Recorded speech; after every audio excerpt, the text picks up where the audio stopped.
දුක දින ජයගත් හපන්න කියලා. මේ කතා කළේ හැමදාම අපේ රටේ බොහොම දුක් විඳලා යම්කිසි ස්ථාවරයක් උඩනගාගත්ත සුප්‍රසිද්ධ පුද්ගලයෙක් ගැන. මට හම්බුණා එහෙම පුද්ගලයෙක්. රටට තාම වටිනාකම තේරිලා නැති. හැබැයි අපේ රටේ නම අපේ රටේ කීර්තිය ලෝකෙට ගෙන යන සමත් වුණු පුද්ගලයෙක් මට හම්බුණා. අද පිළිසඳරට ඔබත් සමග මම එකතු කරගන්නේ ඇමරිකාවේ නිව් ජර්සි ප්‍රාන්තයේ සිට පැමිණ සිටින බන්දුල රත්නපාල මහත්මයා. අපි ආයුබෝවන් කියලා ඔබ පිළිගන්නවා. ආයුබෝවන්. බන්දුල රත්නපාල අමුතුම චරිතයක්. ඔබට දැන් තව චුට්ටකින් කතා බහ කරගෙන යද්දි තේරෙයි ඔහු මොන වගේ පුද්ගලයෙක්ද කියලා. මට ඔහු වටින්නේ එක්තරා සුවිශේෂ කාරණාවක් නිසා. මම විශ්වාස කරන විදිහට අද ලෝකයේ ශ්‍රී ලාංකිකයෙක් වෙනත් රටක ක්‍රීඩකයින් පුහුණු කරනවා නම් ඒ රටේ ඉඳගෙන ඒ අපේ බන්දුල රත්නපාල විතරක්ම වන්නට ඇති. විශේෂයෙන්ම බොක්සිං ක්‍රීඩාව. ලංකාවේ බොක්සිං සම්බන්ධයෙන් කීර්ති නාමයක් නැහැනේ. අපි දන්නවා. ඒ බොක්සිං ක්‍රීඩාව පිළිබඳව කීර්ති නාමය තියාගෙන ඉන්නේ ඇමරිකාව. එහෙව් රටේ ඇමරිකන් කාරයන්ට බොක්සිං උගන්වන ශූරෙක් තමයි අපි බන්දුල. බන්දුලේ කතාව පටන් ගන්න තැන් කීපයක් තියෙනවා. බන්දුලේ කතාව අහුවාම ජීවිත කාලයේ කාල පරිච්ඡේද කීපයක් තියෙනවා. ඒවා එකිනෙකට වෙනස් ඒවා. අපි ඉස්සෙල්ලම අපිට කියන්න බන්දුල ඇමරිකාවේ ඔබ කරගෙන යන ක්‍රියාව පිළිබඳව ඒ රෝල් එක කොහොමද කියලා කියන්නේ? අතවශ්‍යම මම බොක්සිං ක්‍රීඩාවට හර මාසයක් උඩ කාලේ ඉඳන්ම නමුත් මට ඇමරිකාවට ගිය වෙලාවේ මට අතවශ්‍යම කාලේ තිබුණේ මේ බොක්සිං ක්‍රීඩාව ගැන කිසිම ආදායමක් කරන්න කිසිම දෙයක් කරා. ඒ කියන්නේ මට තිබුණේ ඉස්සෙල්ලාම මගේ බිරිඳ මගේ දරුවෝ තුන්දෙනා පෝෂණය කරා. මම ඊට පස්සේ ඒක කරලා කාලයක් යනකොට තමයි මට මගේම හිතවත් මිත්‍රේ පොලිසිය මාක් කියලා එයා දවස මට රෙම් කරා මේ බොක්සිං ෆයිට් එකක් බලන්න යන්න කියලා බොක්සිං මීට් එක. එයා ඉස්සෙල්ලා මම දෙතම මම බොක්සිං දැකලා තියෙනවද දන්නවද කියලා. මම කිව්වා නෑ කියලා. ඒ කියන්නේ අත වශයෙන්ම මට ප්‍රසිද්ධිය ලබන්න ඕනේ නෑ. මම බොක්සිං කියලා ගැන දන්නවා කියලා පෙන්වන්න ඕනේ නැති නිසා. ඒ කියන්නේ ඇමරිකාව අති විශිෂ්ට බොක්සිං ක්‍රීඩාවකින් හැමදේම දක්ෂ පුද්ගල නිසා මම හිතුවා මගේ දැනුම මදි කියලා. පස්සේ මාව බලන්න එක්කන් ගියා. ඒ බලන්න එක්කන් ගිය වෙලාවේ ඉතින් මම බලන ගමන් මගේ බොක්සිං දැනුම අනුව මම ඉතින් ෆයිට් කරනවා ෆයිට් එක කරනම මේ පන්ච් එක ගැවුවොත් හොඳයි මේ ජැබ් එක දැම්මොත් හොඳයි මේ ලෙෆ්ට් එක ගැවුවොත් හොඳයි මෙතන ගහන්න මේ විදිහට කියනකොට එයා මට වැඩ පොඩ්ඩක් පෙන්නන්න බලන්න නෑ මම ඉතින් තනියම කියනවා ජැබ් කියලා කියනවා then use left hook කියලා කියනවා use uppercut කියලා කියනවා එහෙනම් මොටි left මොටි right මම තනියෙන් දැන් ආසාව වැඩි ගන්න කියනකොට මෙයා මගේ අපෙන් ඉඳලා දැනනවා ඔබ බොක්සිං කරලා තියෙනවනේ මේ වගේ දේවල් කියන්නේ කියලා. පස්සේ මම ඒක ඉවර පස්සේ මම යාත් කිව්වා මම බොක්සිං කරලා තියෙනවා කියලා. ඒ වෙලාව තමයි යාත් කිව්වේ මොනවාද අපරාධයෙන් මගේ කාලය නැස් කරනවා නේ මේක ප්‍රයෝජන ගන්න නැහැ කියලා. ඉතින් මම ඒව කොහොමද කියලා. ඒක තමයි යාත් කිව්වේ වරෙන් මම යන්නම් ඔබ එකන අපේ පොලිසිය බොක්සිං මේ ක්ලබ් එකේ ඒකේ ට්‍රේනර් කෙනෙක් විදිහට මම දාන්න කියලා. ඒ කියන්නේ ක්‍රීඩා කරන්නේ නැතුව එහෙ ගිහිල්ලා කෙලින්ම ඔබ පුහුණු කරුවෙක් විදිහට වැඩ කරන්න පටන් ගත්තා. ඔව්. ඒ උන් ලොකු විශ්වාසයක් තිබ්බා ඔබේ හැකියාව පිළිබඳව. ඔව්. ක්‍රීඩා කරන්නේ නැතුව එහෙ පුහුණු කරුවෙක්. ඔව්. ඉතින් ක්‍රීඩා කරන්න අතවශ්‍යම මම අවුරුදු 50 ඒ කාලේ නෝන මම තමයි 53ක් විතර ඇති වයස මම ක්‍රීඩා කරන වයස ගැන හිටියේ. ඉතින් නමුත් පුහුණු කිරීමේ දක්ෂතාවය මට තිබුණා. ඒක මට විශ්වාසයක් තිබුණා මේ ලංකාවේ මම ඉස්කෝලේ නැසලා මම ඉස්කෝලේ පුහුණු කරා. ඉතින් පස්සේ මාව එතනට එකන් ගියා. එකන් ගිහලා ඇතුළට අතවශ්‍යම ජිම් ඇතුළට යනකොට පස්සේ PA පොලිස් ඇතුළතින්දී මගේ කවුද හිරිවරණ දැක්කාම සද්දන්ත ඇතු වගේ මච්ච කොටලා 18 14 packs 8 packs ඉන හොඳ දරදරු උස මාත අඩි 6 අඩි 5 පාමාරේ 7 ඒ වගේ ක්‍රීඩක නිසා මම ඉතින් කිසිම චරිතයක් උනේ නැහැ මම ඊට පස්සේ ගිහිල්ලා එයා මට ඉන්ට්‍රොඩියුස් කරලා දුන්නා ඒකේ හෙඩ් කෝච් ජෝර්ජ් මාටිනස් කියලා පස්සේ හරි මාව හරි ආදරෙන් පිළිගත්තා පිළිඅරගෙන මම මොන රටේද කිව්වා මම ශ්‍රී ලංකාව කියලා අතවශ්‍යම මගේ රට කොහෙද කියලා දන්නේ නැහැ ඒගොල්ලෝ දන්නේ නැහැ මම ඊට පස්සේ ඒකට කිව්වා ඉන්දියාවේ පල්ලෙහා පොඩි අයිලන්ඩ් එකක් ඉන්දියන් ඕෂන් එකේ ඉස්සෙල්ලා සිලොන් කියලා කතා කරේ කියලා මගේ රට හඳුන්වලා දුන්නා ඊළඟ විශේෂයෙන්ම මම සුනාමි කාපරාර කියලා ඒකෝර ඉතින් ඒගොල්ලෝ දැනගත්තා මොකද්ද ශ්‍රී ලංකාව කියලා පස්සේ මම යාර කිව්වා මම බොක්සින් කරලා තියෙනවා. ඊට පස්සේ එයා කිව්වා අපිට ඔක්කොම තියෙන ෆොටෝ තියෙන මේ සාටි වල සෙරිබ්‍රස් වල කොපිස් ඔක්කොම පුළුවන් නම් ඊමේල් එවන්න ගේන්න කියලා. ඉතින් මම ඒ වෙලාවේ දාරම මම දුර කතා කරලා මම කිව්වා ඔක්කොම ඊමේල් කරන්න කියලා මම ගිහලා ඒවා ඔක්කොම යාට පහුවෙන්දා දුන්නා. දුන්නා පස්සේ එයා කිව්වා ඒ රටේ නීතියක් තියෙනවා ඕනම කෝච් කෙනෙක් වුණ කරුවෙට ක්‍රිමිනල් රෙකෝඩ්ස් බලනවා. ඒ කියන්නේ මිනිමම් වේද ඒක අපරාධ ඉතිහාසයක් ස්ත්‍රී දූෂකයෙක්ද නැත්නම් කුංචි ළමයි මේ බාල අපරාධ කරලා තියෙන දේ වගේ දේවල්. බලන්න ඉතින් ඒ රෙකෝඩ්ස් බලන්න ඕනේ. ඒ වගේම මට මේ එක්සෑම් එකක් තියෙනවා USA boxing action එක. ඒක කරන්න ඕනේ. ඒ ෆිසිකල් ටෙස්ට් එකක් තියෙන එක කරන්න ඕනේ කියලා පස්සේම එයා මට දුන්නා නම්බර්ස් ඔක්කොම කෝල් කරලා මම කතා කරලා ඒ ඉන්ටර්වියුස් එක විදිහට හදාගන්න කියලා. පස්සේ මම ආසාව වැඩි කමට ඒ වෙලාවම කෝල් කරලා ඊට පස්සේ මට ඒගොල්ලෝ ඩේට්ස් දුන්නා මම ගියා. ඊළඟ මම ඉතින් එක්සෑම් එකට ඒගොල්ලෝ පොත් වගේ දුන්නා පාඩම් කරන්න. මම ඒ පොට්ටිය අතන ගිහලා පාඩම් කරා. ඒ පාඩම් කරලා මම එක්සෑම් එකට ගිහලා මම පාස් වෙලා මම සාතිකෙත් ගත්තා. ඊට පස්සේ ඒගොල්ලෝ ක්‍රිමිනල් රෙකෝඩ්ස් උත් මගේ දවස් 14කට බලලා රෙකෝඩ්ස් උත් එවුවා. මම ඊට අතන ගිහලා ආපහු ඒ කෝච්ටම හෑන්ඩ් ඕවර් කරා. එයාට දුන්නා පස්සේ එන කිව්වම නාද අර මට දෙනම් ට්‍රේන් කරන්න පුළුවන්. කියලා ඒලා ට්‍රේන් කරන ළමයි ඔක්කොම කියන්නේ ෆයිටර්ස් ඔක්කොම නාත්තලා රින්ගේ නනගා කිව්වා ඉතින් කෝච් කෙනෙක් ආවා. ඒ රටේ විශේෂයෙන් ඇමරිකන් සිටිසන් ප්‍රොෆෙසර් කෙනෙක්නෝනේ මේ මොනම ක්‍රීඩාවක් වුණ කරා.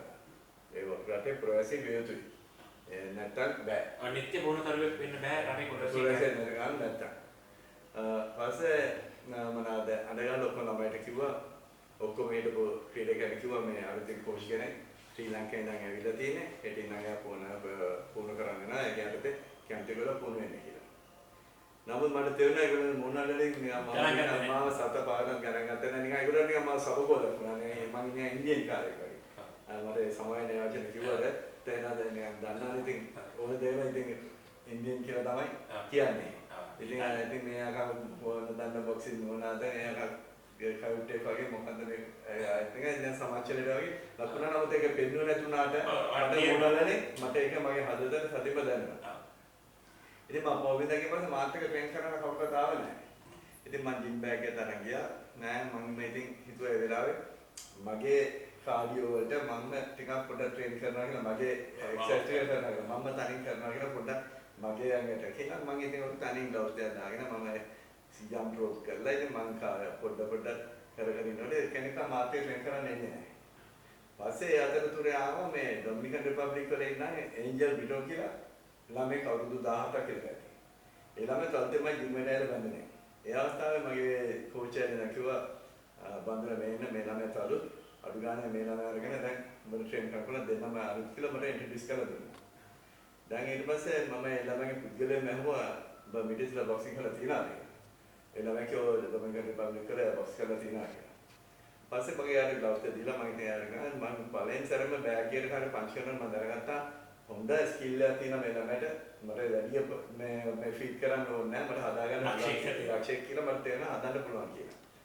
පස්සේ මම මෙයාත් එක්ක කතා කරලා යාළුවා කිව්වා මට මොනවාද මාසයක වීසා එකක් තියෙන්නේ මාසයෙන් මම ගිහලා එන්න ඕනේ ඒක ඩිලිවර් කරගෙන මම අපෝ සෙරේ එන්න ඕනේ. ඉතින් මම හදපු බලාපොරොත්තු ඔක්කොම ඒ ළමයා කරා ගන්නවා. මේ ළමයා ට්‍රේන් කරනවා මේ ළමයා දැන් යන්නේ.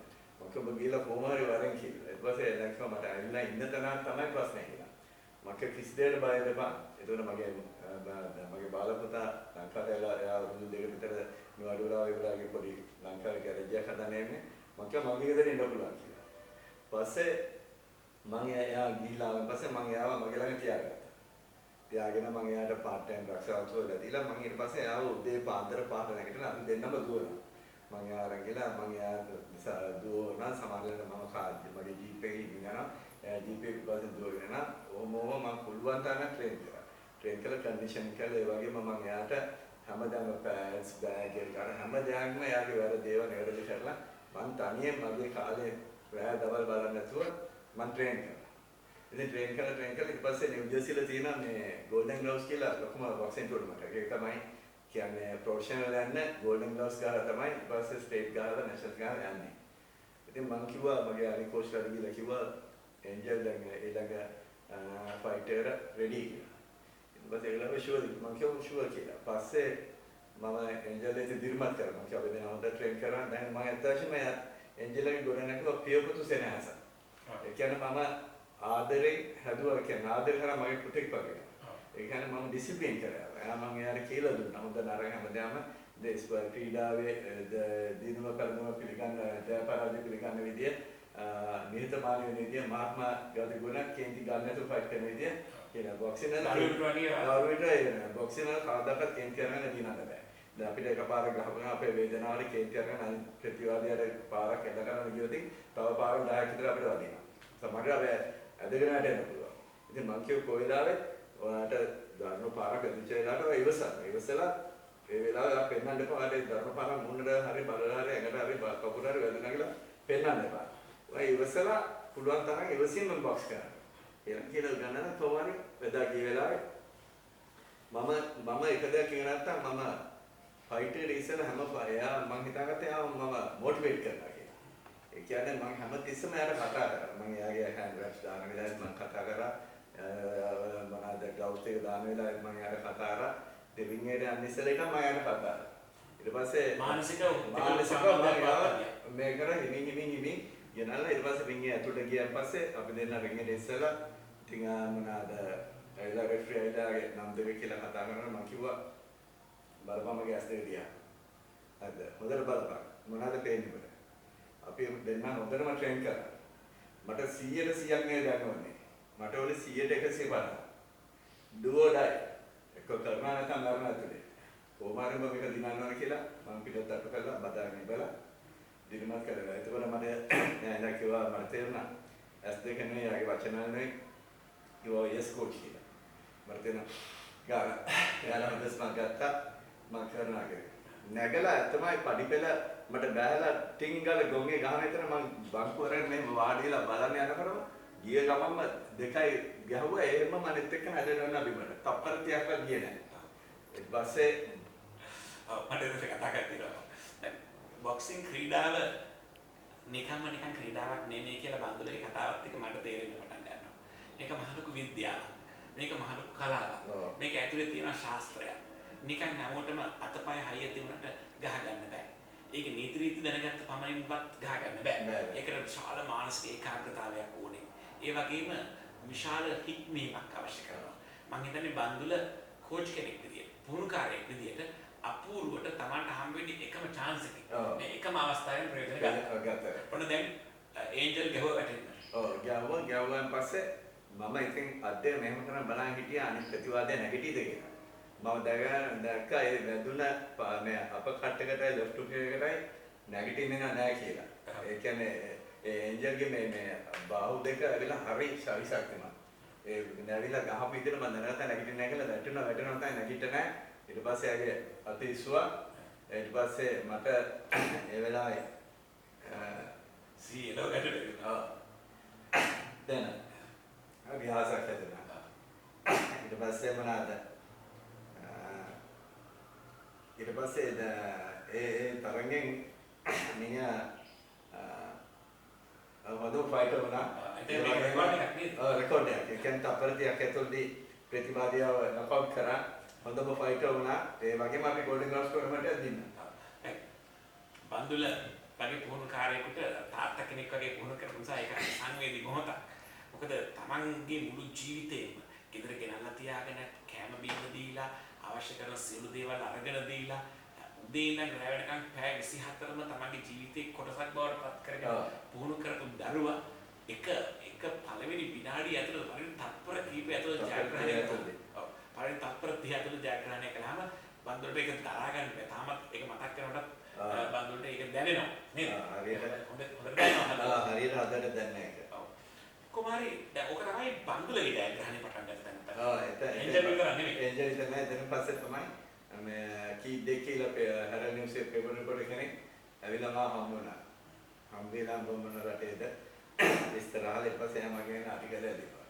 ලිව්වා මම ආපිටේ මම යාත් කිව්වා අපි රටේ බොක්සිං ගැන අපි කොච්චර දුක් විඳිනවද මට මේ පංචින් බෑග් ගන්න මම ওই රින් එකක් තිබුණේ නැහැ මම දැන් මේ කසපත් දෙන්න නැතුව දෙන්නකට දුවන්නේ මම දේවල සෙන්ට් මේරිස් එකේ තමයි බොක්ස් කරේ.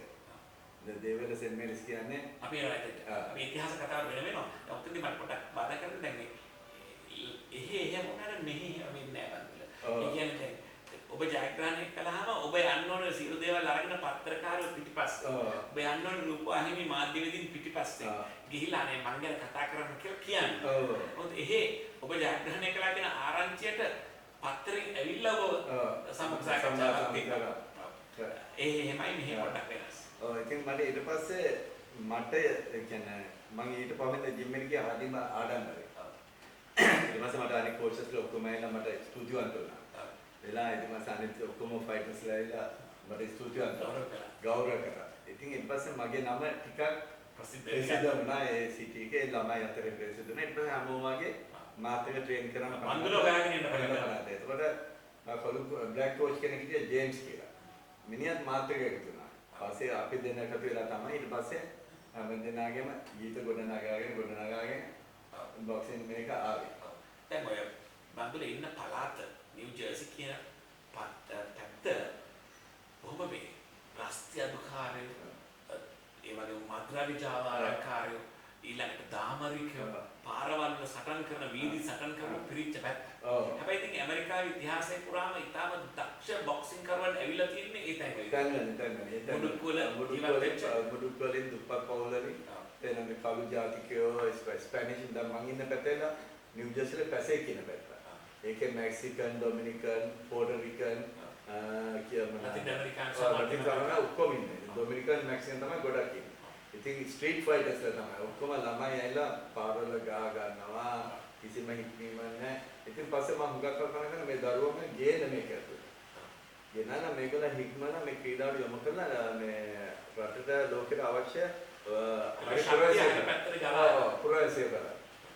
ගණන ලබන ගමම මේකත් කරන්න දෙක එක හොඳ පුරවැසිය කරා. ඒක තමයි මගේ එකම බලාපොරොත්තු ඊළඟ මේක. පස්සේ මම ඊට පස්සේ මම හැමදාම ගිහින් ළමයිව ට්‍රේන් කරනවා. ඉතින් මම ඊට පස්සේ මම ඉගෙන ගත්තා තාත්තා කෙනෙක් වශයෙන් පියපොතු සෙනෙහස මේ දරුවොත් තියාගන්න. මේගොල්ලන්ට කතා කරනවා. මේගොල්ලන්ට ආදරය පෙන්නන්න. ඉතින් මේ ළමයි ඇවිල්ලා සමහර හුඟක් තාත්තලා නැති ළමයි. සිංගල් පේරන්ට්ස්ලා තනි අම්මා ඉන්නේ. මේගොල්ලන්ට තාත්තා කෙනෙක්ගේ ආදරය ජීවිතේ ලැබෙන්නේ නැහැ. තාත්තා කෙනෙක් කවුද කියලා සමහර ළමයි දන්නේ නැහැ. ඉතින් සමහර ළමයි අම්මා කවුද කියලා දන්නේ. ඉතින් මේ ළමයි පොඩි කාලෙම පච්චා කොටලා එන්නේ කොයි වෙලාවෙත් ඉතින් ගහ ගන්න ඕනේ කෙනෙක් එක ලෑස්ති. ඉතින් මම ඒගොල්ලන්ට කොයි වෙලාවෙත් මගේ ජීවිත කතාව මම පොඩි කාලේ දුක් විඳ විදිය මම මේ රටට ආපු විදිය මම මේ රටට ඇවිල්ලා ව්‍යාපාර කරපු විදිය මම දැන් බොක්සිං කෝච් කෙනෙක් විදිය මම ඉතින් මම පිට ජාතිය කියලා මේ රටට ඇවිල්ලා මට මේ විදිහට කරන්න පුළුවන් ඇයි ඔයගොල්ලන්ට කරන්න බැරි කියන්නේ මම ඒගොල්ලන්ගේ ඔළුවට දානවා.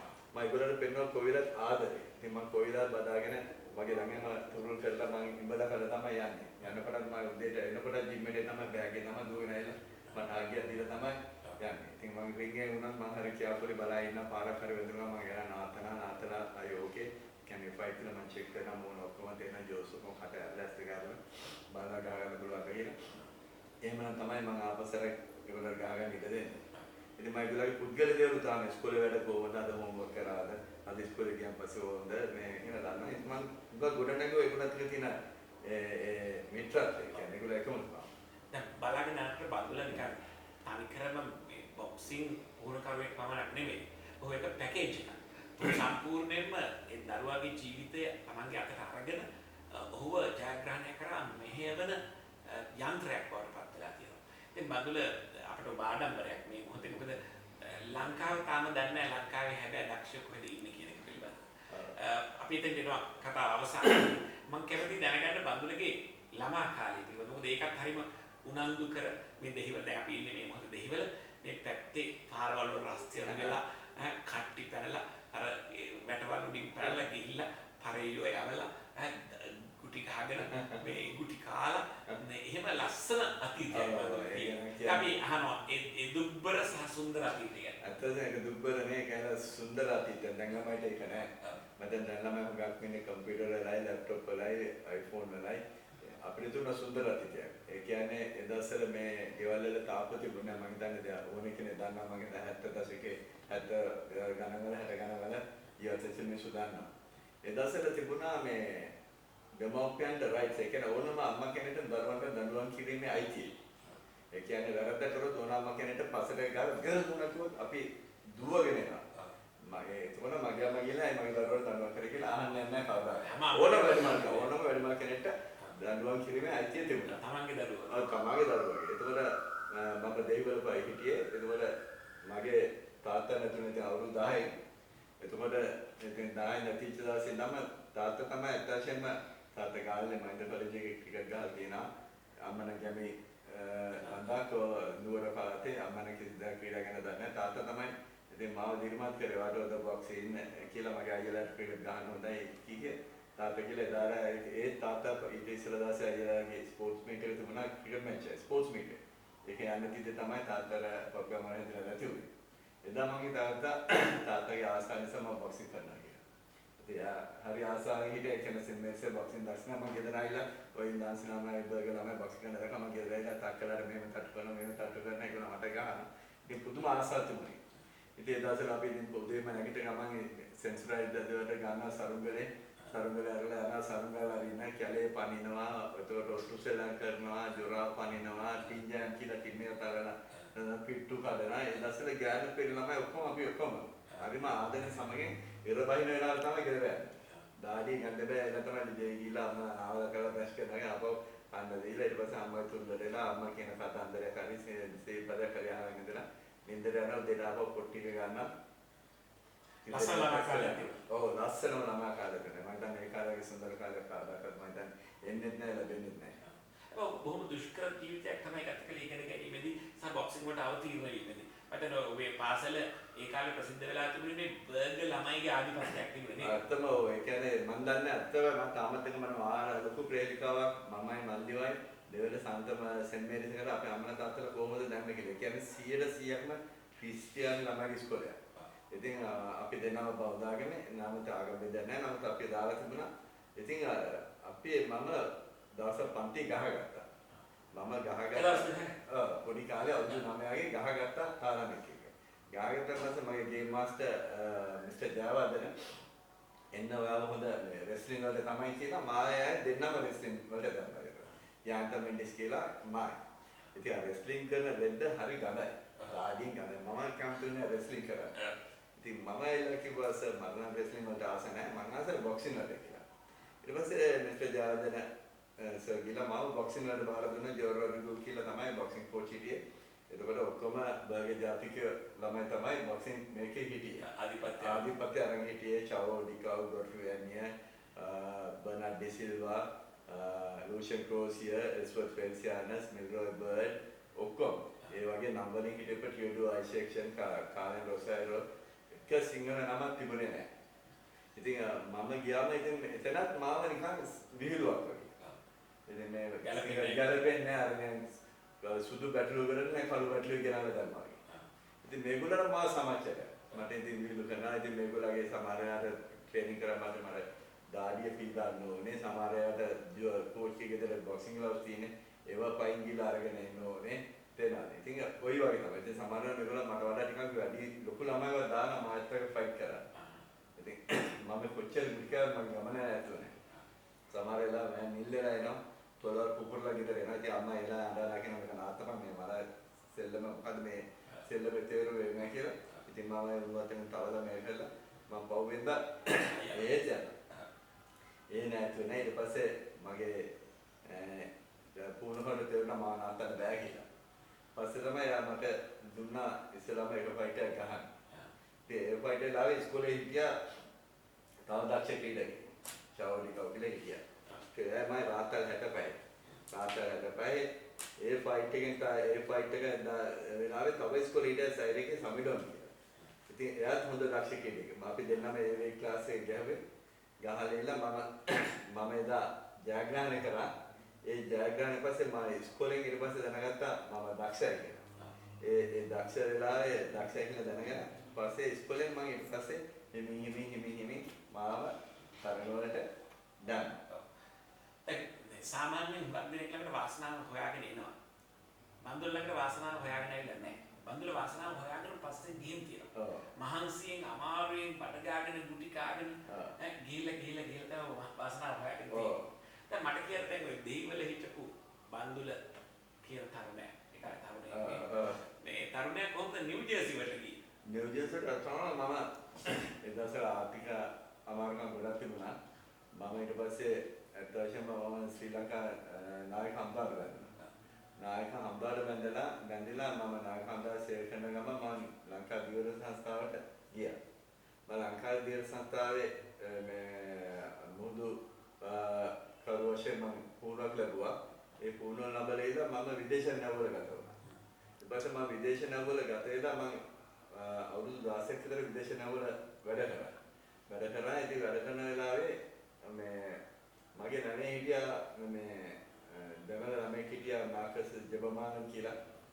එයා මම හිතන්නේ මේ එයාට බලපෑම් දුන්නා මම ඉන්ටිග්‍රේට් මෙඩිකල් LTT එකේ. ඉතින් ඒ ළමයා මගේ මෙස් බොයි. ඉතින් ඒ ළමයා මට කොහෙද කිව්වා මෙහෙමයි මට ලංකාවට යන්න විදියක් නැහැ. ලංකාවට ගියොත් මාව LTT එකෙන් එකට බඳව ගන්නවා. මම කොහෙද රටකින් පනිනවා කියලා. මට ඉතින් එයාගේ ජීවිත කතා අහන්න හරි කනගාටුවක් ඇති වුණා. පස්සේ මම එයාට ප්‍රංශෙදී අතෝචේ නැපණින උදව් කරා. නමුත් ඒ ගමන ගිහිල්ලා එයා හැරිලා ආවා සීතල නිසා. තද සීතල නිසා 16 දෙකකින් පස්සේ ආවා. එලාවේ ළඟ ඉන්න කැප්ටන් දැනගත්තා මෙයා නැවෙන් පනින්න යන්නේ. ඒක නිසා කැප්ටන්ට තේරුම් ගියා මේ ඊළඟට අපි එන්නේ ඇමරිකාවට. ඇමරිකාවට ඇවිල්ලා අපි හූස්ටන්ට ඇවිල්ලා හූස්ටන්ෙන් අපි රුසියාව තමයි බලන්න යන්නේ. ඊට පස්සේ මොනවාද කැප්ටන් කරපු වැඩේ දැන් අපි ඇමරිකාවට එනකොට එයාට දන්නලා තිබ්බා කම්පැනි එක අපිට පාසස් දෙන්න එපා කියලා. ෂෝ පාස් දෙන්න දෙන්න එපා කියලා. නමුත් දැන් මට ඊට ඉස්සෙල්ලා ඇමරිකාවට කීපවතාවක් මම ෆ්ලයිට් කරලා ගිහින් නැගුණ නැගලා තිබුණා. මම තුන්වෙනි නෙළුවාරේ නැවේ. මට යන්න අවසර තිබුණා. උග දෙනෙක් ටූ එකට යන්න දුන්නේ නැහැ. ඉතින් ඒ වෙලාවේ ටූ එක ඇවිල්ලා ඉතින් මට කොහෙලා කියනවා අපිට යන්න බැරි ඒගොල්ලෝ යන්නේ රුසියාව යන්න අපිට සල්ලි හරින්න ඕනේ. මේක ප්‍රශ්න ගොඩක් මට දුකල් කියනවා. පස්සේ මම කරපැඩේ ගිහිල්ලා මොනවාද මම මේක කැප්ටන් කිව්වා. කැප්ටන්ට කියලා කැප්ටන් එක මම කතා කරනකොට කැප්ටන් ඉඳන් කිව්වා නෑ කාටවත් යන්න බෑ කියලා. පස්සේ මේ නවට එනවා මේ පූජකවරු කියනවා බයිබලය කරගෙන පාදක කෙනෙක් කියලා. පස්සේ මම මේ ෆාදර්ට කිව්වා මේක හරි වැරදි මේ අපේ මිනිස්සු ළමයි අතෝනේ මේ ළමයිට මේ අපිට මේ ගෙවල්ලට සල්ලි අරගෙන ඕනේ ගෙවල්ට කතා කරන්න ඕනේ. ඉතින් අපිට අවශ්‍ය කරන දේවල් ගන්න ඕනේ. රුසියාව කොච්චර කාලෙක අපි ඉන්න වේද දන්නේ නැහැ කියලා පස්සේ යා human rights එකකින් ගෙනා. human rights එකෙන් ගෙනාලා කැප්ටන් කතා කරලා ඊට පස්සේ ඒගොල්ලෝ අපිට යන්න දෙන්න උනා.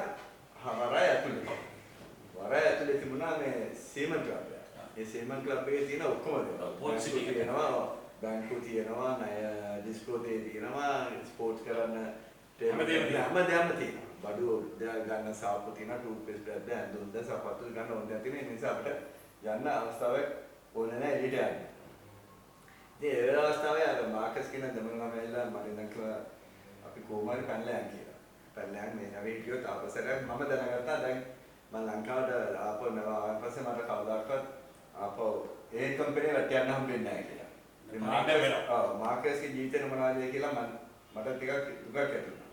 පස්සේ මාකස්ලා වලින් කිව්වා දැන් අපි කොහමරි නැවෙන් පනිමු කියලා. පැනලා අපි යන් කියලා. කියලා ඊට පස්සේ තමයි මොනවාද මං කිව්වා මාකස් මෙතන මට කරන්න බෑ. ඒකවල මම බැලලා මට පුතාලා දෙන්න ඉදිරියට හිටියා පොඩි. මගේ දුව හරිම බාලයි. ඉතින් මම ඒක මට කරන්න බෑ කියලා. පස්සේ එයාට අපි කැනඩා යන්න. කැනඩා ගිහිල්ලා මට ඉස්කෝලේ ගියා තවත් ඉගෙනගෙන තව උසට තැනකට එන්න පුළුවන්. අපි කැනඩා ගිහලා අනාථ මේ රෙෆියුජි මේ ගහ අපි මේ කරමු කියලා. පස්සේ මෙයාගේ ඉල්ලීම අන්තිමේදී මම එකග වුණා. එකගලා මං කිව්වා හැබැයි එක දෙයක්. මොනහරි ජීවිතේ අපි දෙනා යනකොට මොනහරි දෙයක් වුණොත් උඹට මාව දාලා යනවාද මම ඔබ දාලා යන්නේ නැහැ. හරිද? දෙමළ සිංහල වෙනම දෙයක්. කෙවේ ගියත් අපි දෙන්න එකට මම මැරුණොත් ඔබ මගේ මිනිහා අරගෙන හරියන්න ඕනේ. ඔබ මැරුණොත් ඔබේ මිනිහා මම අරගෙන හරියන්න. ඒක තමයි අපි දෙන්න අතර ගහපු ඇග්‍රීමන්ට්. ගහන මම ඉතින් මාකස් කිව්වා රයි. ඔයාලා සීමන් ක්ලබ් එකට මම එන්නම් කියලා පස්සේ මාකස් යන්න කියලා මම ඉතින් කල්පනා කරලා හිටියා දැන් මම මේ ගන්න තීරණය මොන පැත්තට ඇයිද? දැන් මේ දරුවෝ තුන් දෙනෙක් ඉන්නවා මෙතන පිටින් බලයින් වගේ අද මොනවාද කරන්න කියලා මම කල්පනා කරලා ඉඳලා මම දෙයියන් බාර දුන්නා මම හරියට අදහස් එන්නේ නැති දෙයියන් බුදු රක්ෂා කරන නිසා මම එතන පිළිමයක් තියෙනවා මම පිළිමයක් පොඩ්ඩක් වැඳලා එයාගේ ෆොටෝ එකෙන් එක සාප්පේ දාගෙන මගේ පුතාගේ ෆොටෝ එක හදලා තුනේ එක තරම් නැවත සාප්පේ ඩොලර් 1200 තුනේ එක සාප්පේ දාලා අතුරු කරලා ගත්තා මම ආවා එනකොට ගෑන් මේකේ ඉන්න වොච්මන් කිව්වා අත යනවාද මේ සීමා ක්ලබ් එකට යනවා. මම කිව්වා මම සීමා ක්ලබ් එකට යනවා කියලා. මම ඉතින් කල්පනා කරලා ගැඟේ බහලා ආව පල්ලෙහාට. ඇවිල්ලා මං ඉන්න එලා ඉතින් ට්‍රේන් ඇවිල්ලා නැවලෝඩ් කරනවා බීට් ගෙනියන්න හදන බ්‍රෂර්ට ට්‍රේන් එනවා මූව් වෙනවා ගහනවා. ටික බලයි කියනවා දැන් නැවත් ඉතින් මේ මොනකට පොඩ හෙල වෙනවා. ඉතින් හරියට යන්න එපා කියලා. පස්සේ මං ටික ආයතන ගිහිල්ලා ගත්තා කැබිනේ අතුරු කරලා විසිකලා මම හොදලා. අන්තන මේක අතේ තිබුණා තමයි මට එන්නේ. ආයෙත් එන්නේ හිත දෙන්නේ. ඊට පස්සේ මම ආවා කෙලිම සීමා ක්ලබ් එකට. ඇවිල්ලා ඉතින් ඔක්කොම කැප්ටන්ලා ඔක්කොම බීලා ඩාන්ස් කරනවා නමයි පෝල් ගහනවා සමන්ට බත් කන අදින්න ගොඩේ ඉන්න කුලයක් මික්ස් වෙලා බොනවා. ඉතින් එදා මම මාකස් දිහා බැලුවා මාකස් මගේ දිහා බැලුවා. මම දැක්ක මාකස් කියලා ෆෝන් එක අරගෙන ක්වාටර් දාන කතා කරනවා. මම දැන් ටැක්සි එක තමයි එදා කතා කරේ.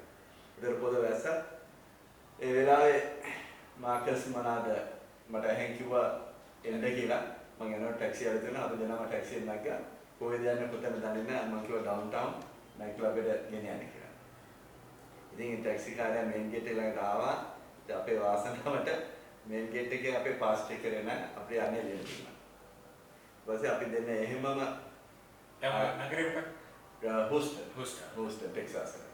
පස්සේ එමම එයා ගෙනා මේ අපි මේ ක්ලබ් එකට ඒ ක්ලබ් එකට ආවම එතන පච්ච කොටලා දැරන්ත සුදු මිනිස්සු කවුබෝයි ටොපි දාගෙන අපි දෙන්න දැකලා මුන්දන්නේ කොහෙද කියලා.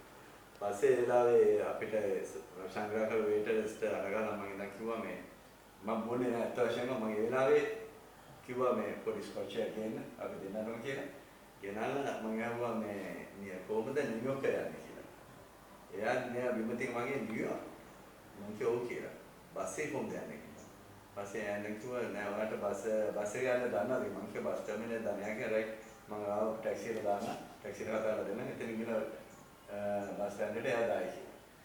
ඊට පස්සේ මම ඒක අරගෙන මම ඩොලර් 50ක් නවලා ඊට පස්සේ මම දැක්කේ එයා කතා කරන ටැක්සි එක ෆෝන් එකේ බස් ටැක්සි ආපස්සේ ඒක ටැක්සි එකට මම බිල ගෙවලා රුපියල් 50ක් අතේ තාම මට නම මතකයි මේරි තමයි මම නම්වලු කියලා මේරි කියලා කිව්වා ටැක්සි මේරි කියලා මම අතරක් දෙන ගමන් රුපියල් ඩොලර් 50ක් දෙන මම දීලා අතරක් දීලා එයා මේකට බැලුවා 50ක් මම කෙලිම ටැක්සි ළඟට ඇවිල්ලා ටැක්සි එක අපි නැගලා යා good luck කියලා අපිට සුබ පැතුව මම හිතන්නේ දැනගත්තා අපි පැනලා යන්න දෙන්නේ කියලා. පස්සේ එතනින් අපි දෙන්න ආවා බස් ස්ටෑන්ඩ් එකට. ආවෙලා දැන් තිබුණා ලංකාවේ પાස්පෝර්ට් දෙක. දැන් මේ දෙක තිබුණොත් දැන් කවුරුත් මේගොල්ලෝ රිපෝට් කරනවා. ආපහු එනවා. ඊට පස්සේ නෝරෙඩ මේක මම ඉල්ල ටොයිලට් දාලා ෆ්ලෂ් කරා.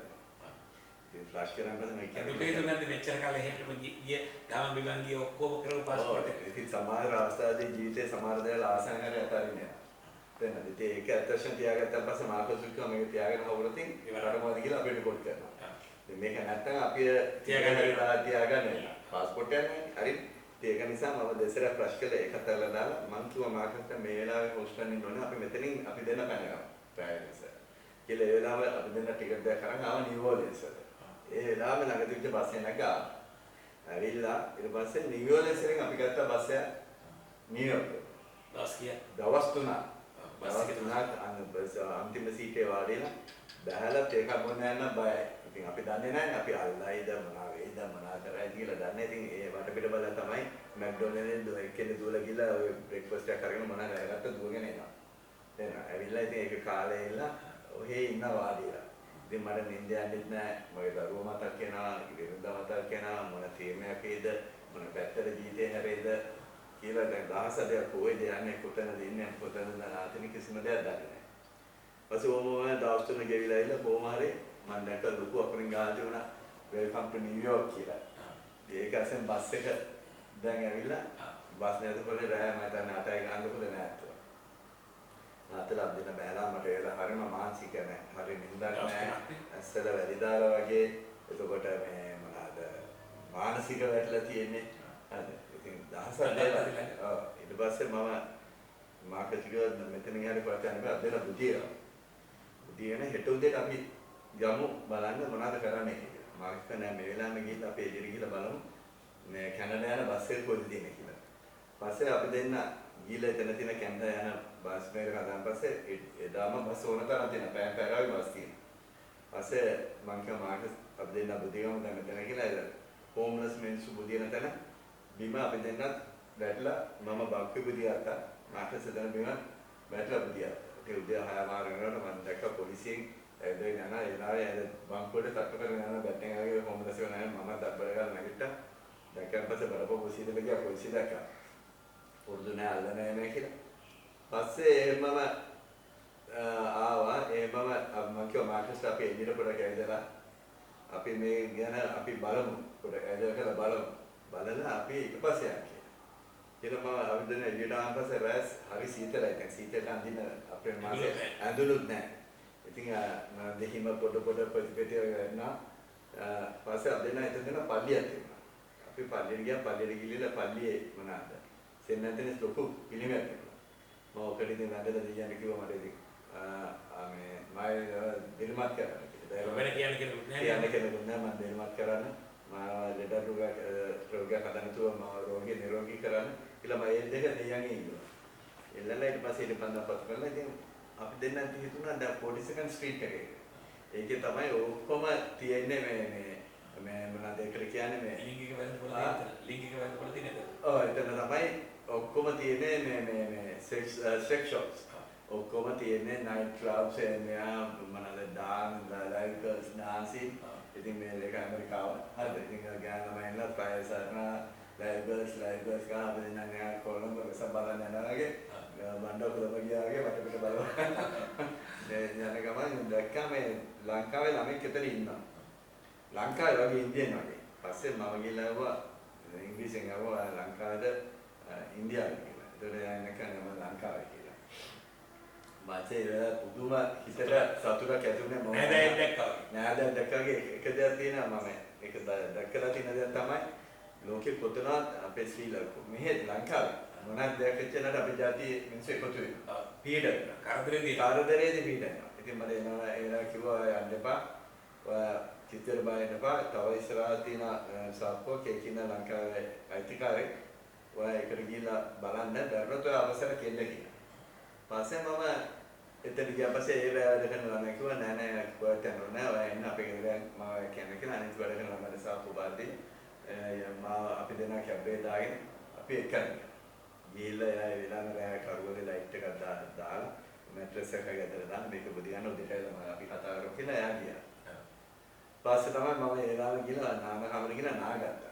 එයාස මට අපිට නාලා නෑ දාසර හරිම අමාරු නාලා එයා දුන්න දීලා ගිය කොට ගසන්දයක් ඇඳගෙන ජැකට් එක දුන්නා බැංකුවේ විතර අපි දෙන්නම එකක් කරගෙන අපි දෙන්න බුදියාත්තා උදේ 6:00 වෙනකන් මම දැක්කා ශ්‍රී ලංකික වැඩට යන ඒගොල්ලෝ වැඩ ගිහලා ඒගොල්ලෝ ලෑස්තින ඒගොල්ලෝ දැකලා ඉතින් අපි දැකලා තේරබි වල කියලා හිතවත් කතා කරලා ඊට පස්සේ එතනින් තමයි අපි ඒගොල්ලෝ විස්තර අහනකොට ඒගොල්ලෝ කිව්වා කවදාවත් මේ අල්ලන්න කරන්නේ රක්ෂා කරගෙන ඉන්න පුළුවන් බය නැතුව ඉන්න කියලා තමයි පටන් ගත්තේ.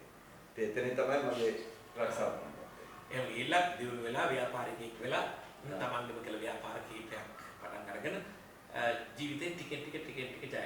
ඔව්. ඊට පස්සේ දරුවෝ පිරිඳ ඇමරිකාවට ගෙන ගත්තා. ඒගොල්ලන්ට පොඩි ඉගෙනුවා. ඒගොල්ලෝ සමාජීය ඉහළ තැන්වල වැඩ කරනවා. තාත්තා කෙනෙක් විදිහට බන්දුලගේ යුතුයකම කළා. බන්දුල අද සතුටු වෙනවා. ඒක බන්දුලගේ තාත්තගේ සිහිනය බන්දුල සැබෑ කළා. ඊළඟට බන්දුල තාත්තා කෙනෙක් විදිහට දරුවන්ගේ සිහින සැබෑ කළා. ඒ කතාවෙන් ඈතට අපි ගියොත් මම බන්දුල වටින්නේ ඒ කතාව නිසා නෙමෙයි. ඕනම අම්මා කෙනෙක් ඕනම තාත්තා කෙනෙක් තමන්ගේ යුතුයකම් කොටස එහෙම කරනවා. නමුත් බන්දුල සුවිශේෂී පුද්ගලයෙක් වන්නේ අද අපේ පිළිසඳරට එකතු කර ගැනීම තරම්. ඔබ දන්නවා සිත් TV පිළිසඳරට හැමෝම එකම පිළිසඳරේ දෙන්නේ නැහැ. ඔබ කලාතුරකින් ලංකාවේ ගත්තොත් ලංකාවේ සුප්‍රසිද්ධ කලාකරු ඒ වගේම හමුදා නිලධාරීන් එහෙම තෝරාගත්ත කීප දෙනෙක් එක විතරයි අපි පිළිසඳර වැඩසටහන පටන් බන්දුලව හොයාගෙන මම ආවේ. සහ බන්දුල පිළිසඳරට එකතු කරගත්තේ ඊට වඩා වැදගත් කාරණාවක් නිසා. මේ කාරණාව තමයි දැන් බන්දුල වගේ මිනිස්සෙක් අරගෙන බැලුවා බන්දුලගේ වයසත් එක්ක බැලුවා බන්දුල හොඳ ජවයකින් යුක්ත මොකද තරුණකමක් තාමත් තියෙන හැකියාව තියෙන දක්ෂෙක් කියලා අපිට කියනවා. මේ දක්ෂතාවය ලංකාවට ලබා ගන්න බැරිකම අපේ රටේ අවස්ථාවක්. මොකද මම දෙන බන්දුලේ සම්බන්ධයෙන් කියන්නේ දැන් බන්දුල වගේ පුද්ගලයෙක්ගේ වටිනාකම ඇමරිකාව දකිනවා. නිව් ජර්සි කියන ඇමරිකාවේ තියෙන මේ සටන් කර්මාන්තයත් එක්ක බැඳිච්ච ප්‍රාන්තයක් නිව් ජර්සි. නිව් ජර්සි වගේ ප්‍රාන්තයක ප්‍රධාන පෙළේ බොක්සින් පුහුණුකරුවෙක් විදියට ලංකාවේ කෙනෙක් කටයුතු කරනවා කියන එක අපට ආඩම්බරයක්. මම කිව්වේ ලෝකෙ කිසිම රටක නිත්‍ය පුහුණුකරුවෙක් විදියට ශ්‍රී ලාංකිකයෙක් ඒ විදියට වැඩ කරනවා මම දැකලා නැහැ. ඒ රටේ පුරවැසිතාවය අරගෙන නිත්‍ය පුහුණුකරුවෙක් විදියට විශේෂයෙන්ම බොක්සිං වගේ අපිට ආගන්තුක අපිට දෙක එච්චර සම්බන්ධයක් නැති ලංකාවට ඒ තරම් බැඳිලා නැති ක්‍රීඩාවක්. ඉතින් බන්දුලේ මහා විශාල කාර්යභාරයක් කරනවා. මම පසුගිය කාලේ දැක්කා බන්දුලත් එක්ක කතා කරනකොට ලාස් වේගස් වල දැවැන්ත සම්මේලනයකට බන්දුලගේ ක්‍රීඩකෙක් බන්දුලගේ ශිෂ්‍යයෙක් සහභාගී වුණා. එතකොට බන්දුල ලෝකයේ ප්‍රධාන පෙළේ බොක්සිං තරඟ පවත්වන සියලුම මේ තරඟ පවත්වන ස්ථානවලට ක්‍රීඩා මණ්ඩපවලට ගිහිල්ලා තමන්ගේ ක්‍රීඩකයන් එකට යොදවලා ජයග්‍රහණය ලබා ගත්ත කෙනෙක්. ලංකාවේ බොක්සිං ක්‍රීඩාවට ඇත්තටම ලොකු අඩුපාඩුකම් තියෙනවා. ලංකාවේ බොක්සිං ක්‍රීඩාව තාම පරිණත වෙලා නැහැ. අපිට ලෝක මට්ටමේ ජයග්‍රහණ ලබා ගන්න බැරි වෙලා තියෙනවා. හැබැයි මහා පාරක බැලුවත් පාරේ බස් එකක බැලුවත් එහෙම නැත්නම් ගෙදර දොරක වත්ත පිටිපස්සක බැලුවත් කොයි විදිහට ගහ ගන්න සූදානම් වෙලා ඉන්න කණ්ඩායමක් අපේකට ඉන්න. ඒක බොක්සිං කිව්වොත් එහෙම අතපය හිසි කරන්න පුළුවන් හැකියාව තියෙන යකෙකුටවත් බය නැති මේ නායක අහන්නේ නැති ඕන තරම් ක්‍රීඩකයෝ ඉන්නවා. හැබැයි ඒක වලල්ලට ගිහිල්ලා නැහැ තාම. නෑ. ඉතින් මේගොල්ලෝ විනයවත් කරලා මේගොල්ලෝ දැනුවත් කරලා ඒගොල්ලන්ට ඕන කරන කායික මානසික පුහුණුව හික්මීම ලබා දීලා ඔවුන් බොක්සිං ක්‍රීඩකයෝ බවට පත් කරගන්න පුළුවන්. ඇමරිකාවේ එකයි කරේ. ඇමරිකාවේ පාරවල් වල ගහ ගන්න මරා ගන්න තරණ කොල්ලන්ව ඇදගෙන ගිහිල්ලා බොක්සිං පාරවලට ඒගොල්ලෝ ලෝක හෙවිවෙට් ෂූටර් බවට සල්ලි හෙව්වා.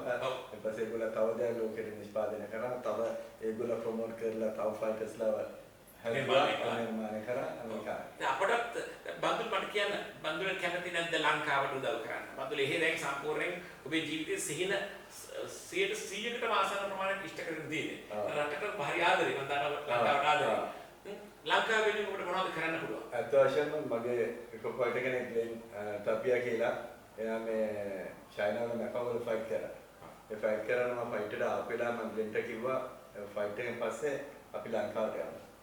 ඊළඟ අපේ ක්‍රීඩා ඇමති හම්බෙලා අපි කතා කරලා අපි අපේ රටට බොක්සිං ප්‍රොමෝට් කරනවා කියලා. ඉතින් ග්ලෙන් එනාලේ අත් වශයෙන්ම මගේ ජීවිතේ මගේ දරුවෙක්ට වගේ මම ජීවිතේ උදව් කරලා තියෙන එතනට එන්න. ඉතින් අපිට ඒක පොරොන්දුවක් වුණා යාක කෝච් මේක ෆයිට් එකෙන් පස්සේ මම එන්න ලංකාවට. අවිල්ලා මම උදව් කරන්න ලංකාවේ බොක්සිං එක මේනස් මුදල් වලින් පාවා. උදව් කරන්න. අපි දැන් මොනවාද ඊට පස්සේ මම අත්‍යවශ්‍යම කියනවා මට ඒක කියන්න බැරුණා. මම පැසෙක් PL කියන පොලිස් ඇත්ලටික් මේ ජිම් එකට කෝච් කරලා කාලයක් යනකොට ඒ ජිම් එක හෙඩ් කෝච් රිටයර් වෙනකොට ජිම් එක බාර ගන්න කවුරුත් හිටියේ නැහැ. ඒ වෙලාවේ තමයි මම පුරුදු කරපු මම උදව් කරපු ග්ලෙන් කාර්ය උඩට ඇවිල්ලා දැන් එයා දැන් ප්‍රොෆෙෂනල් ගහලා සල්ලි හොයන තැනක හිටියේ. පස්සේ මම එයාට කතා කරලා කිව්වා දැන් එයාට කියන්නේ මේ ජෙසි බොයි කියලා. ජෙසි බොයි කියොත් මුළු ඇමරිකාව දන්නවා. මම කිව්වා ඔයාගේ නම දාලා අපේ ජිම් එක අරගෙන මේක අපි දෙන්න කරමු. ඒක බිස්නස් ව්‍යාපාරයක් වගේ කරන්න පුළුවන්. එතකොටම අපිට තව ළමයි අරගෙන ට්‍රේන් කරන්න පුළුවන්. ඒ වගේම ඔයා රිටයර් වෙන කාලේ තව ග්ලෙන් ටප් වෙන අපිට ඇති කරන්න පුළුවන්. පස්සේ එයාම එකතු වෙලා කතා කරලා ඉලා අපේ ලෑන්ඩ්ලෝඩ් එක කතා කරලා ජිම් එක මම ගත්තා. මම මගේ සල්ලිවලින් මම ජිම් එක ගත්තා. අරගෙන මම ඒක අයිතිකාරයක් තුනා අන්තිමේදී ජිම් එකේ. මම තමයි දැන් අයිතිකාරය. ජෙසි බොයි බොක්සිං ක්ලබ් එකේ අයිතිකාරය මම. ඉතින් ඒ වගේම හෙඩ් කෝච් මම. ඉතින් මම එකතු වෙලා මගේ තව කෝච්ලා 4-5 දෙනෙක් ඉන්නවා. ඊට පස්සේ අපි පටන් ගත්තා අවුරුදු 8 ඉඳන් ළමයි ට්‍රේන් කරා. අවුරුදු 8 ළමයි. පස්සේ අවුරුදු 8 මෙන්නම් ගත්තා. මගේ ළඟ ඉන්නවා හොඳ මෙක්සිකන් ළමෙක් ඉන්නවා අවුරුදු 10. මම ට්‍රේන් කරනවා රායන් කියලා. මගේ හිණයක් තියෙනවා. කියන්නේ ඒකත් පියපුදු බැඳීමක් තියෙන්නේ. කවදාද දවසක එයා ලොකු වෙලා ප්‍රොෆෙෂනල් ගහනවා කියන එක 100% මගේ දක්ෂතාවය හිතේ තියෙනවා. ඒ හිණේ තියෙනවා මට ඒ හිණේ මට දකින්න හම්බෙද්ද දන්නේ වශයෙන් යනකොට විදුතු මතක නිදා දන්නෙත් නැහැ. නමුත් මම රායන්ට පොඩක් කියනවා මම ඇඳක වයසට ගිහිලා හැරමිටි යනකොට හරි මට නැෂනල් ටීවී එකේ ඔබ ෆයිට් කරන දකින්න තමයි මගේ එක ඩ්‍රීම් එක කියලා. ඉතින් මම අත්වශයෙන්ම ලංකාවට දැන් ග්ලෙන් එක ආවා. ඇවිල්ලා මම අපි ගිය වෙලාවේ හිටියේ දේශපාලන මේකේ ක්‍රීඩාංගණයේ හිටියේ නවින් දිසානායක. අපි නවින් දිසානායක මහත්මයා හම්බෙන්න ගියා. හම්බෙන්න ගිහලා අපි නවින් දිසානායක මහත්මයාට සාකච්ඡා කරා. ඒ සාකච්ඡාවේදී මම කිව්වා අපි මේක දෙයක් කරමු. ඒක කියලා අපි මොනවද කරමු කියලා අපි උගත් දේවල් කතා කරලා ඊට පස්සේ අපි ගියා ගම්පා බණ්ඩාරගම පාසලට. ගිහලා අපේ ඉස්කෝලේ ගිහලා ළමයිට කතා කරා. ඒ ළමයි ඉස්කෝලේ ඔක්කොම අර සිංහල විදියට උඩරට නැතුම් මේ කරලා අපේ ආදරේ පිළිගත්තා. ලෙන්නේලා කතා කරා. කතා කළේ ඊට පස්සේ ලෙන්න කියන මම අපි ගියා මාස් ලයින් එකට. අපේ නැෂනල් ටීම් එක හම්බුණා. හම්බෙලා ඒගොල්ලත් එක්ක කතා කරා. ඒගොල්ලත් එක්ක කතා කරලා ඊට පස්සේ ලෙන්න මේ ඉඳලා පින්නවල ඒ වගේ ලංකාවට සංචාර කළා ගියා. ගිහින් මාස 3ක් යනකොට ආණ්ඩුව පරිවර්තන වෙලා වෙන ක්‍රීඩා දිනේ. ඊට පස්සේ මම මේ සැරේ ඊට පස්සේ ආවා. ආවිල ඊට පස්සේ දායශී විජයසේකර එයා මහත්මයා තමයි ක්‍රීඩාමති. පස්සේ මම රංජිත් මන්දාර මහත්මයා මගේ මිත්‍රවතෙක් විවිධ ඇමති එයාට කතා කරලා දෙලා මම යාට කිව්වා රංජිත් මට කොහොමරි මේ දායශීව හම්බෙන්න ඕනේ කියලා.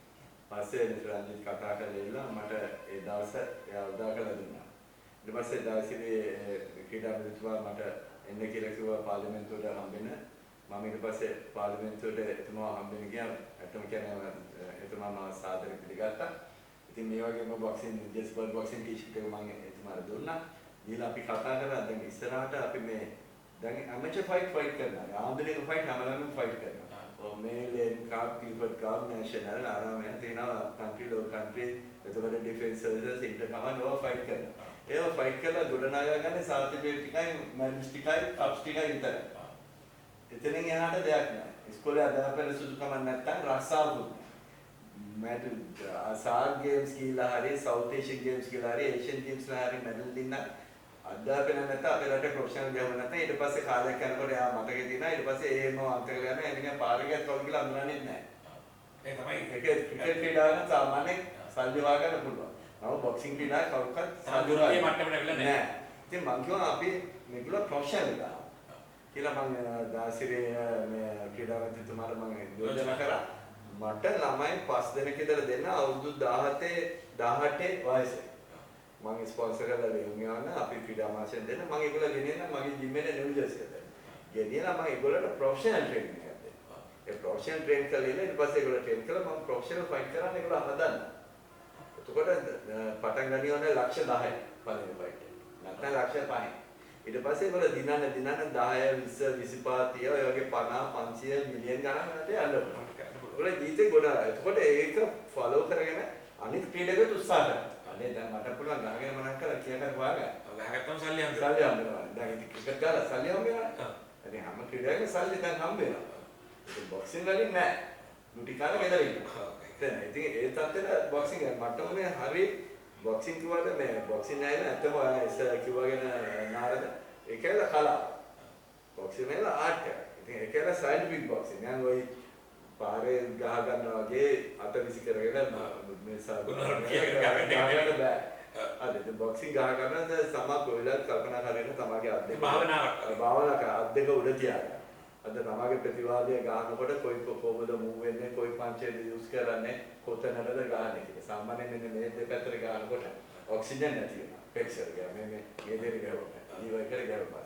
ඒ දැන් මූණට ගහනවට වඩා මේ දෙපැත්තට ගහන එක තමයි පිටකෙක්ව අපවත් කරන්න පුළුවන්. ගහපු ගමන් උඩට ගන්න හුස්ම පල්ලයට දාන්න බෑ. ඉතින් සමහරවිට අපේ අතින් පයින් ගහ ගන්නවා නම් පැනලා ගහ ගන්න මූණට. අද නමුත් එතන නෑ ගන්න නැත්නම් මේ මෙතනට. මෙතන මේව ගහපුවා මේ පැත්ත. මේක ඔළුව නිකන් අර නිකන්. එල්ලු ගැටේ කැරකිලා ගැටේ. ඉතින් අන්තික ඒක තමයි පළවෙනි ක්‍රීඩකෙට කියලා දෙන්න ඕනේ. හරියට අද්දේ තියාගෙන මූව් කරලා බොක්සිං කරනවා. දැන් මෙහෙම මම දැක්කා මම අපේ ලංකාවේ ක්‍රීඩා මට්ටම පල්ලයට දාලා නැහැ බොක්සිං ක්‍රීඩාව. මම බලන් ගියා මේ සිරස සුපර් ෆයිටර් කියලා. මම ගියා මේ එක බලන්න ගිහලා මම ගාලට ගියා. අත් වශයෙන් මේක විනිශ්චය කරන්න ඇවිල්ලා හිටියා මේ ගෑනු. නෑ නිලියෝ.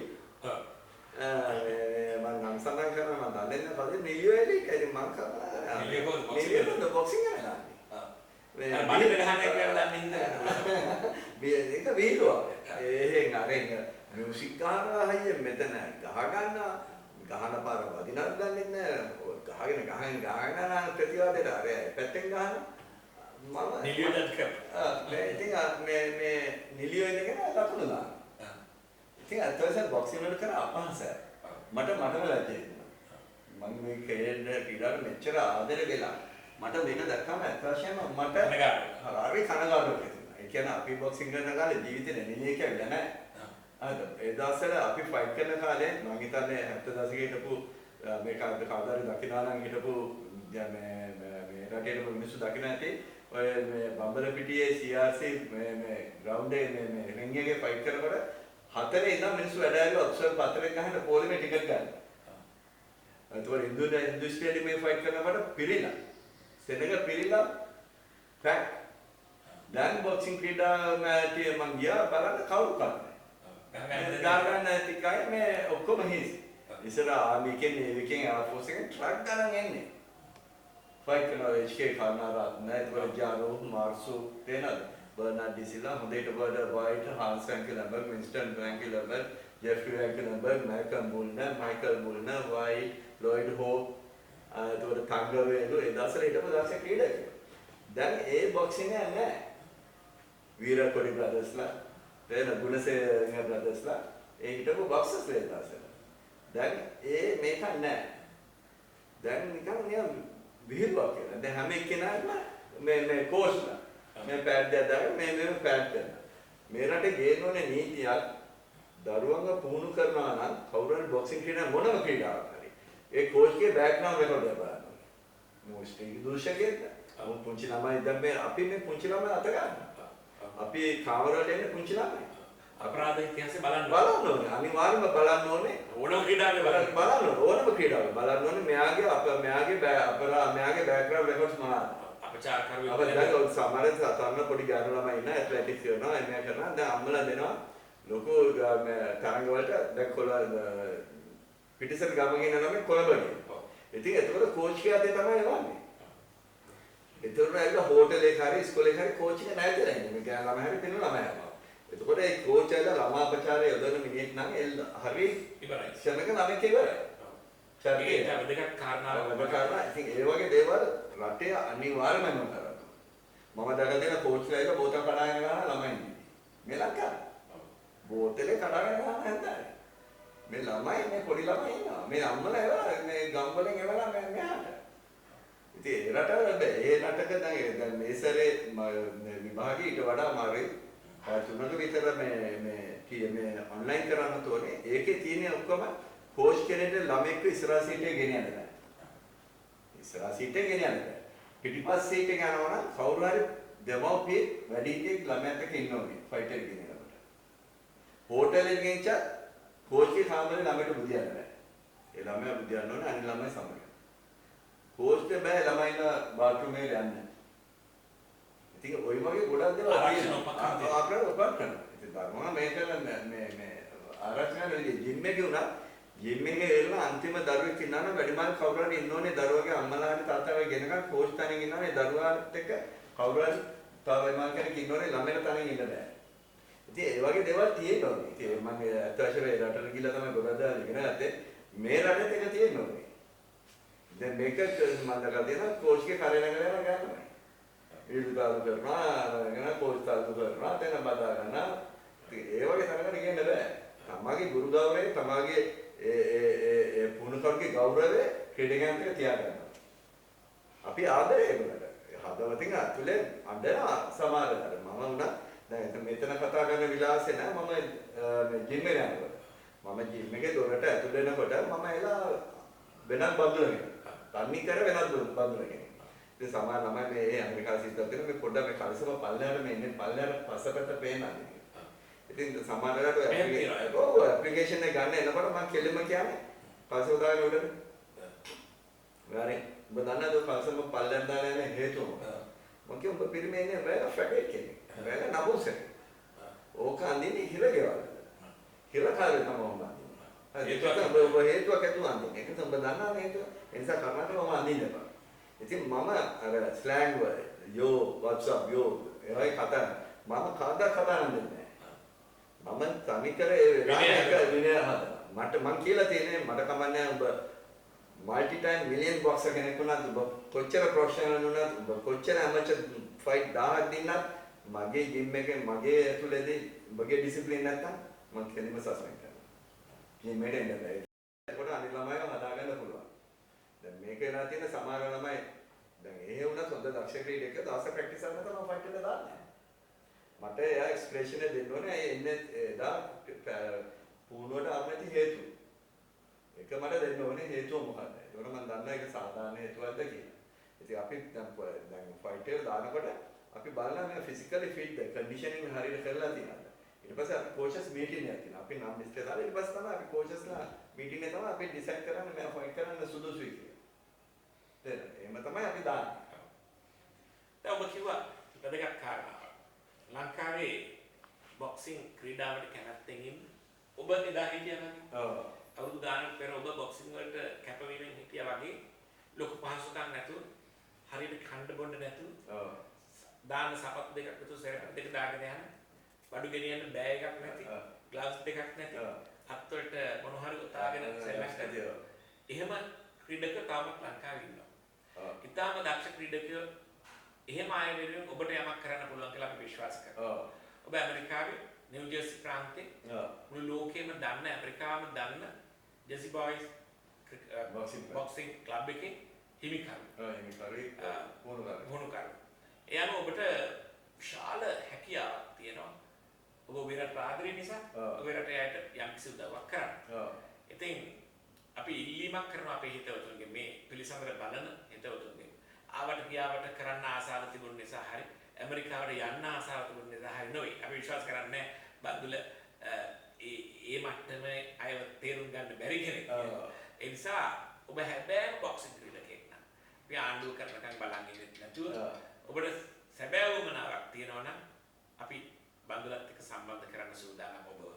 ඒතර බන්දුල ඔබ බලලා තීරණය කරලා පරීක්ෂණයක් පවත්වලා සමහර විට ඔබේ ධෛර්යය ඔහු විසින් නිර්මාණය කරලා දෙන්න පුළුවන්. මොකද ඔහුට ඇත්තටම ඕමනාවක් තියෙනවා රටේ බොක්සිං ක්‍රීඩාවට යම්කිසි සේවයක් කරන්න. මම විශ්වාස කරනවා අද අපේ රටේ බොක්සිං ක්‍රීඩාවට සේවයක් කරන්න පුළුවන් මට්ටමක ඉන්න එකම පුද්ගලයා ඔහු කියලා. රටෙන් බැහැරව මේ තරම් විශාල කීර්තිනාමයක් නිර්මාණය කරගත්ත අත්දැකීම් සම්භාරයක් තියෙන හැකියාවක් තියෙන පුහුණුකරුවෙක් විදිහට බන්දුලෝ දකිනවා. බන්දුල මේ මොහොතේ ශ්‍රී ලංකාවට පැමිණ සිටීමත් එක්තරා විදිහින් ඒ පැමිණ සිටින අවස්ථාවේ අපිට කතා බහ කරන්න ලැබීමත් අපේ වාසනාවක්. බන්දුල වගේ ලංකාවේ නම ගෙනියන විදේශ රටක ලංකාවේ නම තියලා තියෙන පුද්ගලෙක්. ඒතකොට අපි ඔබට ආරාධනා කරනවා කතා බහ කරන්න පුළුවන් අපි මේ වැඩසටහන අතරතුර ඔබට මේ කතා බහ කරන්න පුළුවන් දුරකථන අංක හෝ අවශ්‍ය ලිපියෙන් ලබා දෙන්න සූදානම්. සිත්ී විතර ඔබට කතා කරන්න පුළුවන්. බන්දුල සම්බන්ධ කරගන්න අපි ඔබට අවස්ථාව සලසලා දෙනවා. එහෙම වුණොත් සමහර විට ඔබට පුළුවන් වෙයි ඔබේ ජීවිතේ යම් කිසි වෙනසක් ඇති කරගන්න බොක්සිං ක්‍රීඩකයෙක් ක්‍රීඩිකාවක් විදියට. අවසාන වශයෙන් විනාඩි දෙකක් මම බන්දුලට දෙනවා. ඔබේ රට ගැන ඔබේ හැඟීම් ගැන ඔබට දැනෙන දේ පිළිබඳව ප්‍රේක්ෂකයන්ට කියන්න. අත්වශයෙන්ම දැන් ක්‍රීඩා මට්ටමින් ඉස්සරහට ඉතිරාට රට ඉහළ මට්ටමක තියෙන්නේ. දැන් හැම ළමයට වගේම නායික් සපත් දෙකක් මේ හැම ළමයට වගේම මම හිතන්නේ අවශ්‍ය කරන උපකරණ හැම ළමයකටම තියෙනවා. ඉතින් අපේ කාලේ නම් ඔය පරණ මෙට්‍රස් එක බැඳලා අතින් ගහන්නේ ගහක වැලි බෑග් එක ගෙනල්ලා පන්චින් බෑග් එක ගහුවේ. ඉතින් ඒ හැම උපකරණම මම හිතන්නේ ඩයන් ගෝමස් විශේෂයෙන් මතක් කරන්න ඕනේ බොක්සිං ක්‍රීඩාවට අතේ දුන්න මේ පුද්ගලෙක්. එයා තමයි මේ ඩයන් ගෝමස් තමයි අත්තම කාලේ මෙච්චර කාලේ බොක්සිං අදගෙන ආවේ. ඩයන් ගෝමස් නැත්නම් බොක්සිං වැඩ ඉවරයි. ඉතින් ඒ වගේ මම හිතනවා මේ ක්‍රීඩා අමාත්‍යාංශයේ මේ අපේ මේ නැගියන ක්‍රීඩකයන් විශේෂයෙන් බොක්සිං ක්‍රීඩකයන්ට අතීත දෙය කියලා මට පුළුවන් ඒගොල්ලෝ ගිහිල්ලා පුහුණු කරන්න. ඒ වගේම නැත්නම් මට ඇවිල්ලා මේ පුහුණු කරන්න. ඒ වගේම අවශ්‍ය කරන උපකරණ ලබා දෙන්න. මම හිතනවා ඉදිරි අනාගතයේදී අපේ රටේ මේ ඔලිම්පික් ගහන්න තරම් හොඳ බොක්සිං ක්‍රීඩකයෙක් ඇති කියලා. ඒ වගේම ප්‍රොෆෙෂනල් ෆයිටර්ස්ලා අපේ රටේ දී වෙයි කියලා හැම මට්ටමකම මානසික මට්ටමෙම අපේ රටට ඉදිරි අනාගතයේදී හොඳ ක්‍රීඩකයෙක් හොඳ පුරවැසියෙක් බීකරන් තමයි මගේ